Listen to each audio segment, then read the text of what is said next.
आमना दे लाल जनाब मुहम्मद रसूलुल्लाह सल्लल्लाहु अलैहि वसल्लम ने अपने एक सहाबी नूं अपने सहाबी कोलों ज़कात लैण वास्ते भेजिया कि जा करके ज़कात लेके आए। वो ज़कात लैण वास्ते जदों गया, उसने उदा माल दा हिसाब लगाया तो एक छोटी जी ऊँटनी बनती सी, यानी कि जिसनों असी ऊँटनी का बच्चा कह दईए। उस सहाबी ने कहा कि यह छोटी जी ऊँटनी का बच्चा बनता है, ज़कात के अंदर दे दे। इस सहाबी कहन लगा, ज़कात यानी देन वाला कहन लगा कि ये ऊँटनी का बच्चा किसी कार आमद नहीं है, ना दुध देगा ना ही सवारी दे लायक है, तो मैं तानू बड़ी जवान ऊँटनी देंगा जिहड़ी दुध भी देगी और सवारी दे काम भी देगी।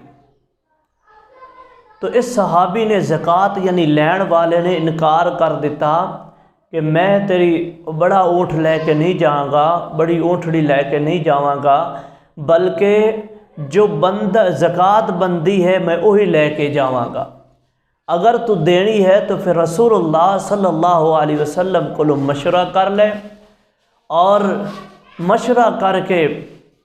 अगर रसूलुल्लाह सल्लल्लाहु अलैहि वसल्लम ने इजाज़त दी तो फिर मैं ले जावांगा। ये चलदा चलदा रसूलुल्लाह सल्लल्लाहु अलैहि वसल्लम दे कोल गया, जाके कहन लगा कि अल्लाह दे रसूल, इस तो पहले तुहाडा कासद मेरे कोल नहीं आया ज़कात लैण वास्ते, तो पहली बार ज़कात लैण वास्ते आया है, तो छोटी जी ऊँटनी जो ज़कात दे अंदर ऊँटनी का बच्चा बनता है, तो मैं चाहना कि मैं तुहानू जवान ऊँटनी दे दियां ज़कात दे अंदर जिहड़ी तुहाडे कम देगी। तो रसूलुल्लाह सल्लल्लाहु अलैहि वसल्लम ने फरमाया कि ज़कात यही बनती है, ज़कात इतनी बनती है, अगर तू ज़्यादा देना चाहना है तो फिर असी तेरे वास्ते दुआ कर देंगे। तो रसूलुल्लाह सल्लल्लाहु अलैहि वसल्लम दे सहाबी ने जवान ऊँटनी दे दी, तो अल्लाह दे नबी सल्लल्लाहु अलैहि वसल्लम ने इहदे वास्ते दुआ की थी। फिर जदों अगले साल लैण वास्ते गया तो इस दे माल दे अंदर बड़ी बरकत पै गई, माल बहुत ज़्यादा हो गया, और इस सहाबी जिहड़ा ज़कात लैण वास्ते गया सी, इसने 30 ऊँटनियाँ ज़कात के अंदर लेके आया। यानी अल्लाह दे रस्ते अंदर इस हदीस तो इस बात तो सुनान का फ़ायदा की है, मतलब की निकलता है कि ज़कात देन दे नाल माल कम नहीं होता,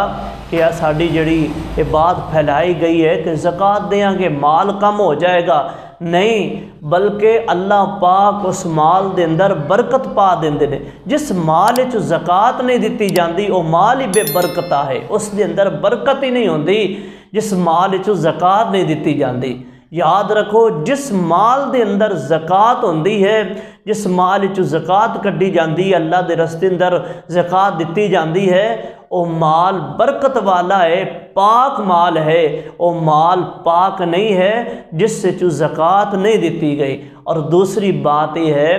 कि सहाबा किराम दे अंदर देखो कितने जज्बात सन अल्लाह दे रस्ते अंदर खर्च करन दे कि ये माल मेरा अल्लाह दे रस्ते अंदर लग जाए, और अल्लाह दे रस्ते अंदर खर्च करके खुशी महसूस करया करते सन कि साडा माल अल्लाह दे रस्ते अंदर लग गया है। तो मेरे भाइयों, मेरी माओ बहनों, अल्लाह दे रस्ते अंदर खर्च करके मायूस ना होया करो, परेशान ना होया करो, बल्कि अल्लाह दे रस्ते अंदर खर्च करके अल्लाह दा शुक्र अदा किया करो कि अल्लाह तो साडा माल पसंद कर लिया है, कबूल कर लिया है। वरना कितने ऐसे लोग ने जिन्हां दा माल अल्लाह दे रस्ते अंदर खर्च नहीं होंदा, बल्कि गैरुल्लाह दे नां ते खर्च होंदा है, उन्हां रस्तियां ते खर्च हो रहा है जिन्हां रस्तियां ते खर्च करन दे नाल गुनाह मिलता है, बंदा जहन्नम जान दे सबब बनता है। तो इस वास्ते अल्लाह दे रस्ते अंदर खर्च करन दे वक़्त परेशान ना होया करो, बल्कि खुशी खुशी दिल दे नाल अल्लाह दे रस्ते अंदर खर्च करया करो। अल्लाह पाक अमल करन दी तौफीक अता फरमाए। रब्बुल आलमीन सानू सही माने दर कुरान और हदीस के मुताबिक ज़िंदगी गुजारन तौफीक अता फरमाए।